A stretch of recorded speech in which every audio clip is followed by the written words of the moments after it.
Good morning, students. Today, in the lecture series of operating system, we will discuss a very important topic of operating system, that is semaphores.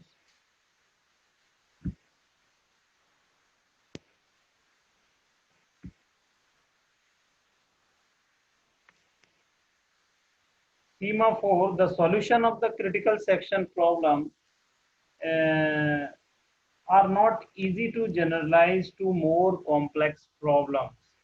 Okay. So to overcome this difficulty, we can use a synchronous tool called a semaphore.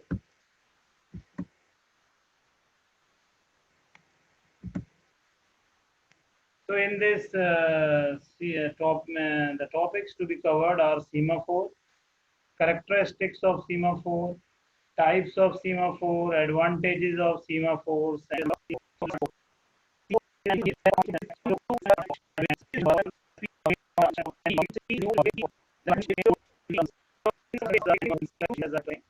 a semaphore I disallow access to resource which depends on how it is set up. Okay, so before seeing the characterized classical definition S, while S is less than equals to 0, then we are doing no operation and S will be S minus minus. And the classical definition of the signal is signal S. So modification of the integer value of the semaphore in the weight and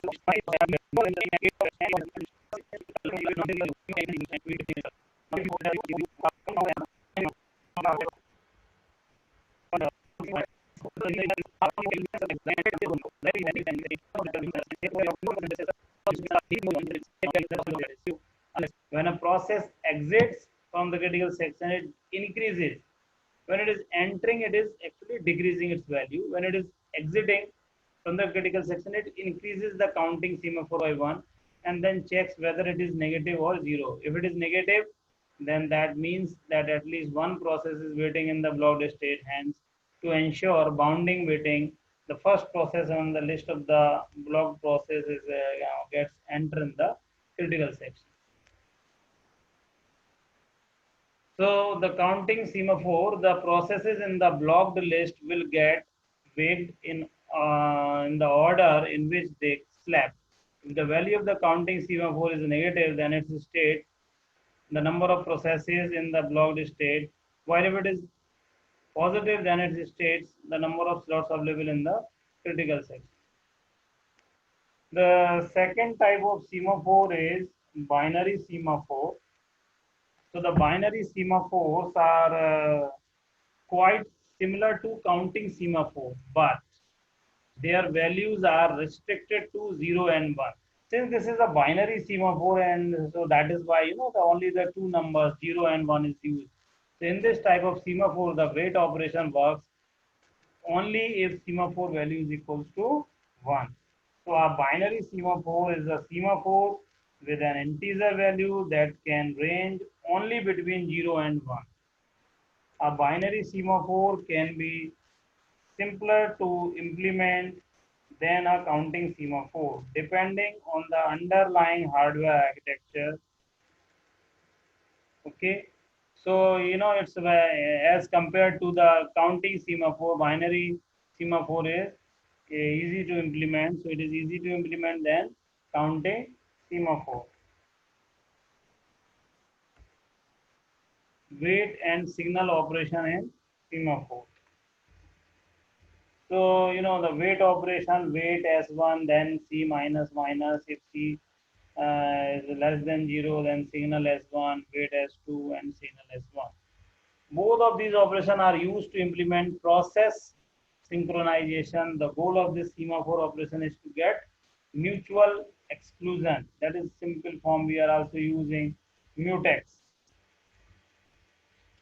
Wait for operation. This type of semaphore operation helps you to control the entry of a task into the critical section. However, if the value of wait is positive, then the value of the wait argument x is decremented In the case of the negative or zero value, no operation is executed. It is also called PS operation. After the semaphore value is decreased, which becomes negative, the command is held up until the required condition are satisfied.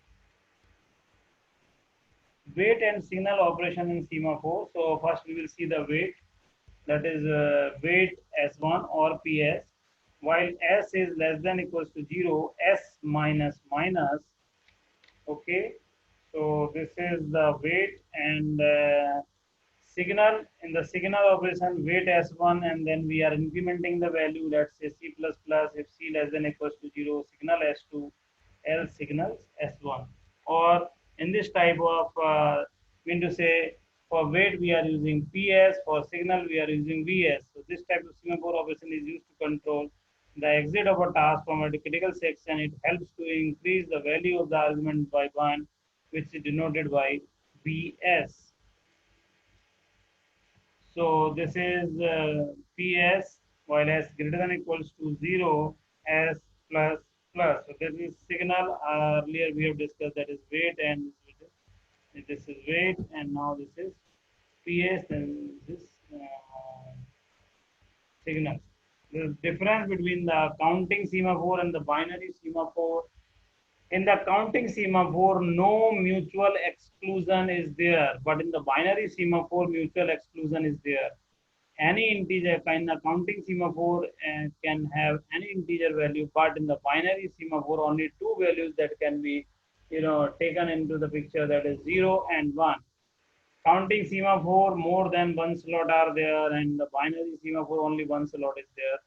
In the counting semaphore, provide a set of processes, but it has a mutual exclusion mechanism. Binary semaphore has a mutual exclusion mechanism. So this now we will talk about the advantages. So there are a lot of advantages of the semaphore. Let's see what are they. One, to access the critical section. Semaphores are implemented in machine, do not allow multiple processes to enter the critical section. As there is busy semaphore, there is never a waste. They are machine independent, which should be run in the machine. They allow flexible management of resources. There are some disadvantages of semaphore. One of the biggest limits of semaphore is priority in. Okay, so the priority is the operating system has to keep track of all calls to wait and signal semaphore.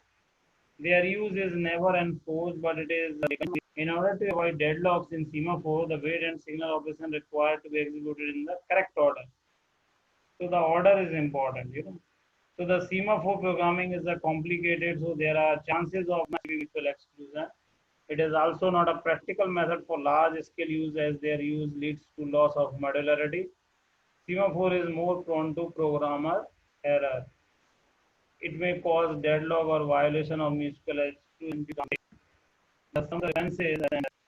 Thank you. In the next topic, we will discuss some of the classical problems of synchronizations, the dining philosopher problem. These all problems we will discuss in the next lectures. So